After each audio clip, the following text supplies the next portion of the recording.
بعد أعوذ بالله من الشيطان الرجيم يا أيها الذين آمنوا اتقوا الله حق تقاته ولا تموتن إلا وأنتم مسلمون.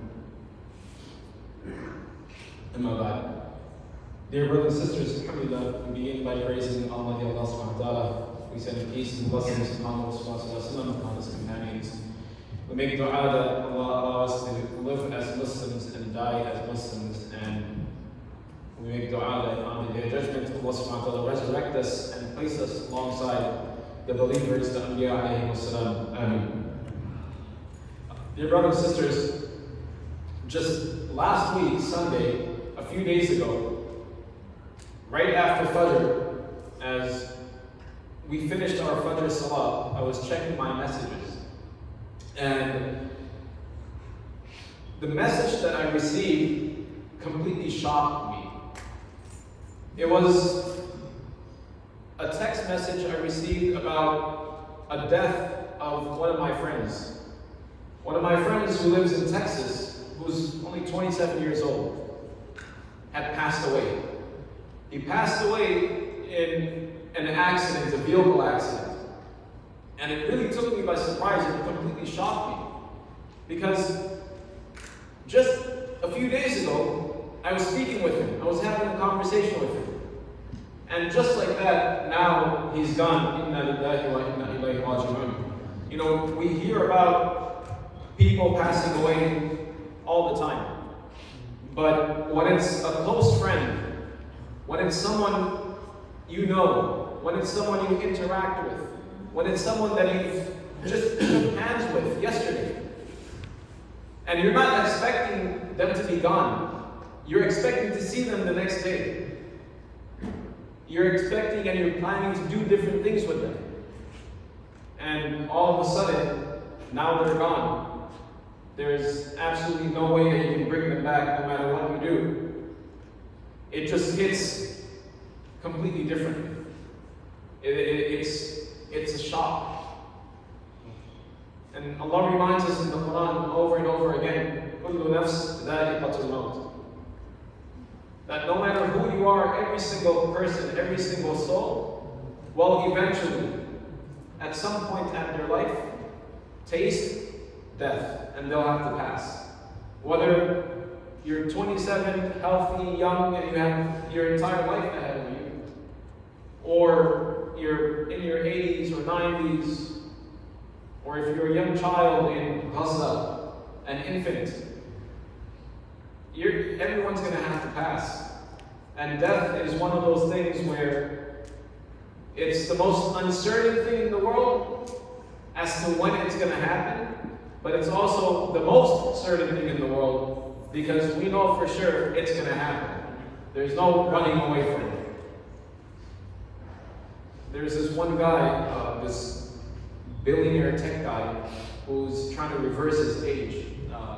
He's like 40 and he takes all these supplements, works out and whatnot, and he's trying to reverse his age and become younger. And you can do that, but eventually your time is going to end and you're going to have to go. Dear brothers and sisters, the life that we live in is a very short life. It's a temporary life. It's a life that is here now and gone tomorrow. And when I heard about the death of my friend, these are all the thoughts that were running through my head. That, subhanAllah, we cherish life so much and we invest every single energy. We invest so much energy, so much hard work, so much sweat, blood, and tears in making our life amazing. But there's just no guarantee that we'll live even the next second. And you know what's interesting is that this young man, my friend, he's from Texas, but he passed away in Canada. What was he doing in Canada? He was in Canada because his sister was having her walima. The entire family got together to celebrate the walima of his sister. of their daughter. Can you imagine, like, they're all together as a family. They've been preparing for this.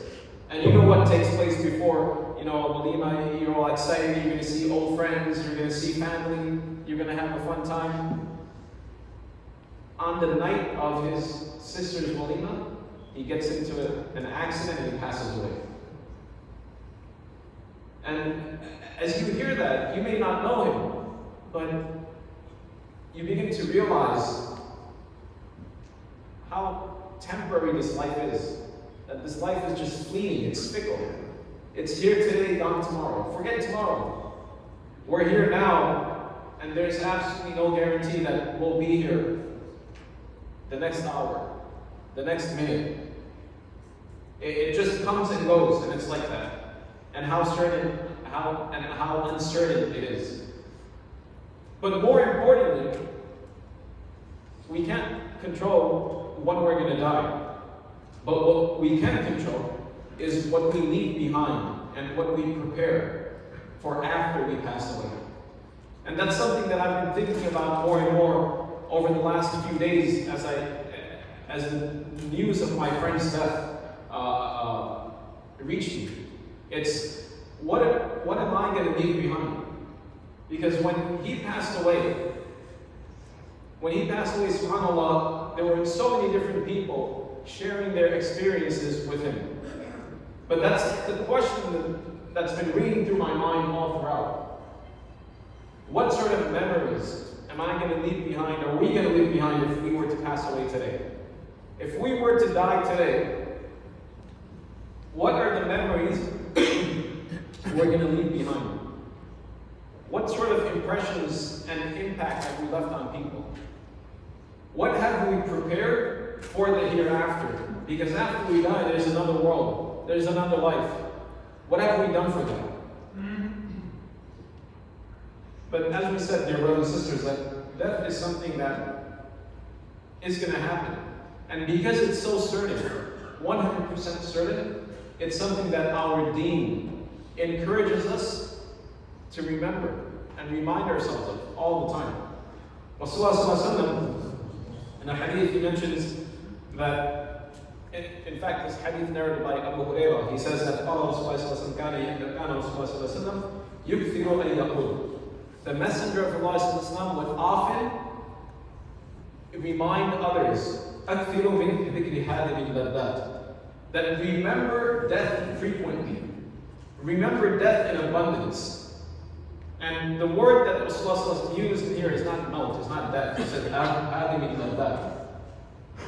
remind yourself and remember that thing which cuts off all your desires. Because when you start thinking about death, if someone knew that they were going to die tomorrow, they only had 24 hours to live, then all these aspirations of acquiring wealth, material, doing this and doing that, all that will be gone. It's all about, okay, I'm passing away in 24 hours. What am I going to do to prepare, and what can I do now to maximize my time? Almost every single page of the Quran, every time we read Salah, every time we come to the masjid, we listen to a lecture or a khutbah, we're reminded of death. That is right around the corner. And Allah reminds us as well in the Quran, in Surah Al-Nisa, أَيْنَمَا تَكُونُوا يُدْرِككُمُ الْمَوْتُ وَلَا كُنْتُمْ فِي بُرُوجٍ مُشَيَّدَةٍ. That no matter where you are, even if you protect yourself and lock yourself in the most well-protected facilities in the world, death will come and reach you. Death will find you. You can have all the supplements in the world, you can have the best doctors and the engineers working to reverse your age. But when your time is approaching you, when your time has come to an end, no matter what you have, no matter what resources you have, your time is gone. May Allah subhanahu wa ta'ala make us from those who remember death often and who prepare for death, and inshallah we are prepared for death. Ameen. But dear brothers and sisters, what happens when we pass away? You know, this world that we live in, every single day that we have in this dunya is another opportunity, another day to help us prepare for the hereafter. There's a saying, ad-dunya mazra'atul akhirah. That the dunya, the world that we live in today, this life, is a plantation, is a farm for the hereafter. Just like how a farmer plants the seeds so that he can expect to receive crops and fruits and vegetation a few months from now, later down the road. Likewise, our dunya, our life today, we're planting seeds, we're preparing for the hereafter. And once our time comes to an end, once our time is called, once we're ready to leave, then there is nothing that we can do anymore to prepare. It's completely cut off. And Rasulullah reminds us of this. He says that إِذَا مَاتَ ابْنُ آدَمَ, that when a person passes away, that all his actions, his ability to do anything, his ability to prepare for the hereafter, all that comes to an end. Except for three things. There's three things that will continue to work for him on his behalf. You know, we all like the idea of passive income and investments. That if you're young now, what can you do? What sort of investments, what sort of financial moves can you do right now so that when you're older, you have money coming in and you don't have to work? Or what sort of passive investments can you purchase now or invest in that can free up your time so that it's just generating money for you while you're able to do something else? So likewise, there are passive investments that we can make in our life today for the hereafter. So that even after we pass away, these passive investments continue to generate us reward. They continue to generate good deeds for us. And these three things that Rasulullah says, that sadaqatun jariyah, that it's sadaqah that continues to flow. In other words, you give sadaqah, you give charity to someone or something that continues to benefit them. You build a masjid, you spend $5 in building a masjid, just $5. That $5 might just have been used to buy not even, a brick, maybe half a brick of the masjid. But for the next 100 years, 200 years, people continue to come to the masjid and they continue to benefit from the masjid. And for the next 100, 200 years, you continue to receive reward on your behalf while you're in your grave. That's sadaqah jariyah. The second is ilmun yuntafa' bih, knowledge through which people benefit. We know the importance of knowledge in our deen. But what about teaching the knowledge? Teaching it to your children, teaching it to other kids, teaching it to others, teaching it to your family, your friends. That knowledge that they learn from you, and they benefit, and they practice on. You continue to receive that reward. And then that knowledge gets passed down to their kids, to others, and you continue to receive that reward. Allah is the most generous. Allah's reward, Allah's treasures never end. So it's not burdensome for Allah to just give you and give you and give you. Allah can give and give and give, and Allah's treasures will never cease to end.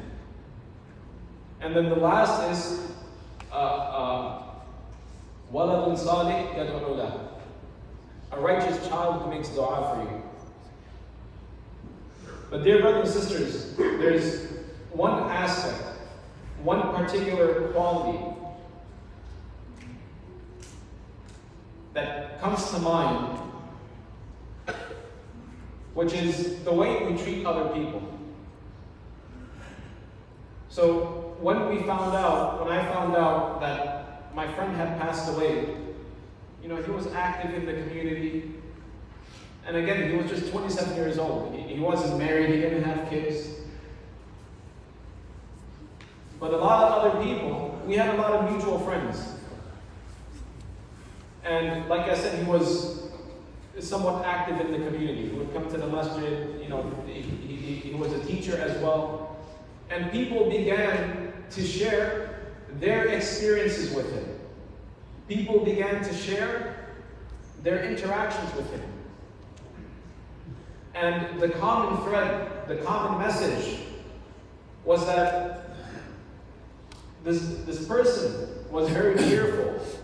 He was very kind. He was very welcoming. When someone met him, they were always greeted by a smile. He always made them feel welcome. He always made them feel significant and important. That many times when we had, we studied together in South Africa, and so when many times new students would come to South Africa from America, he would be the one to greet them and make them feel welcome and help them get adjusted to the new environment. But this is the legacy, and we think about, legacy, he's just, if people can kind of move up, please. And we think about legacy, this is the legacy that he left behind. These are the thoughts, the impressions, the impact that he left behind on people. And sometimes we overlook that. Sometimes as Muslims, many times as Muslims, we think being a Muslim is just making sure that we fulfill our obligations to Allah, that we simply pray on time. And I'm not downplaying that. That's one of the pillars of our deen. Salah is going to be the first thing that Allah asks on the Day of Judgment. But at the same time, the way we treat others has a high position, a very important position in our deen. Do we want to be people that after we pass away, the people who know us, the people who have interacted with us, they say, Alhamdulillah, this person is gone. Alhamdulillah, we never have to see this person anymore.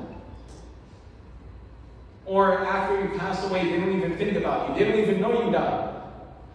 And 2-3 years go by, and they don't even know that you're no longer, here anymore. Or do you want to be the person that after you pass away, people remember you, and they think about that one time that I met this person, he greeted me with a smile. That one time I met this person, he took the time to listen to me. That one time I met this person, he gave me his time and he helped me to whatever extent that he could. He made me feel important. And because of that, you make a small dua for this person. Because of that, people read Quran and give sadaqah on your behalf. And because of that, someone is encouraged and inspired to be nice to others. So sometimes we forget just how important it is in our deen, the status of akhlaq, the way we interact and treat other people. If we wanted to talk about just how important this is, we could spend hours and hours going through the different ahadith of Rasulullah. But just to share a few with you that I think will help you appreciate just how important akhlaq, adab, the way you interact and treat others, just how important and significant that is in our deen. Rasulullah, he says, "La yu'minu ahadukum," that none of you will be true believers hatta yuhibbu li nafsi ma yuhibbu li akhi. None of you will be true believers until you love for your brother hatta yuhibba li akhi ma yuhibbu li nafsi. Until you love for your brother what you love for yourself. When you come to the masjid,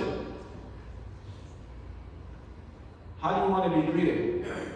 Do you want to come to the masjid and have people staring at you and ignoring you? Or do you want to come to the masjid and be greeted by someone with a smiling face?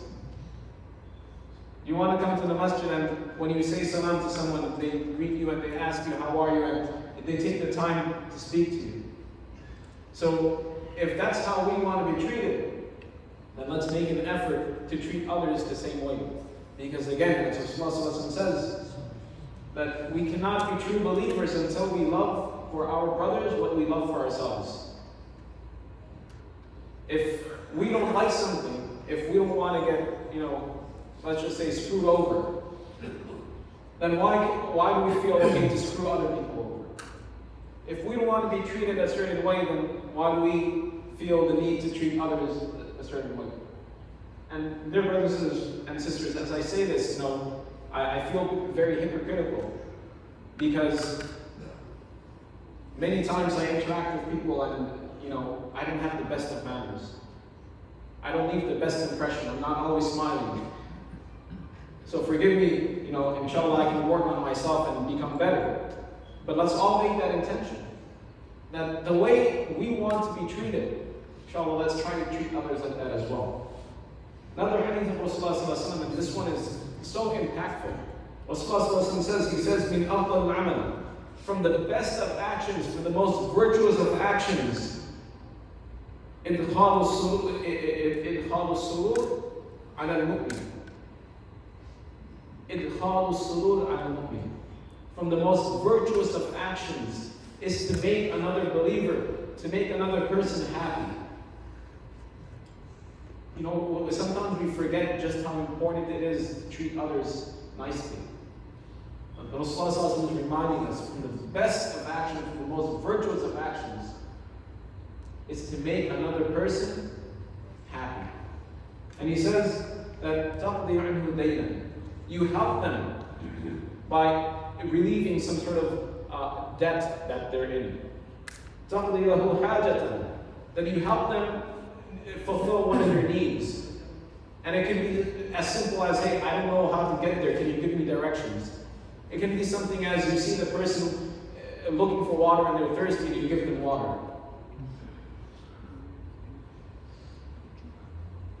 تَنَفَّسْ لَهُ كَرْبَةً or كُرْبَةً, that you make something easy for them. You alleviate some sort of inconvenience from them. إِدْخَالُ السُّرُورِ عَلَى الْمُؤْمِنِ, to make another Muslim happy, to make another person happy.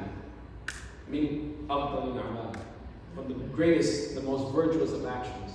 Dear brothers, we're running out of time, but there are so many ahadith I wanted to share, just going over the importance of how to treat one another. That when you take the time to help another person, Rasulullah says that إِنَّ اللَّهَ تَعَالَى فِي عَوْنِ الْعَبْدِ مَا كَانَ الْعَبْدُ فِي عَوْنِ أَخِيهِ, that Allah will continue to help a person so long as that person continues to help others. If you want the help of Allah, you help others. If you want the pleasure of Allah, you want to seek the forgiveness of Allah, you help others. What is sadaqah? What is zakat? What does that go to? That doesn't go to Allah. That goes to others. Dear brothers and sisters, this was a heavy reminder for me. Because, again, when I got the news of my friend passing away, one after another, people just kept on talking about how he made them feel. He made them feel happy. He made them feel welcome. He made them feel special. And these are the same people who make dua for him now. He didn't have any kids, but the hundreds of people that he interacted with, the hundreds of people that he made them feel happy and welcome. They made dua for him. They read the Quran and asked Allah to send that reward to him. They gave sadaqah on his behalf. So dear brothers and sisters, the question that I ask myself and I ask everyone is, if we were to die today, just out of nowhere, what is the impression, the impact we're going to leave behind? What is the impact, the impression, the feelings we're going to leave behind to the people that we see at the masjid, the people that interact with us at work, the people that we interact with in our home? Is our wife going to be happy that, alhamdulillah, this guy's dead? Is your husband going to be happy, alhamdulillah, this crazy lady is dead? Or are they going to mourn and make dua for us and give sadaqah on our behalf and read Quran on our behalf? May Allah subhanahu wa ta'ala grant us all beautiful character, beautiful akhlaq, and beautiful adab. Ameen. Barakallahu lana wa lakum fi Qur'an al-Majid wa nafa'ana wa iyyakum bi ayatin al-Hakim. Astaghfirullah li wa lakum.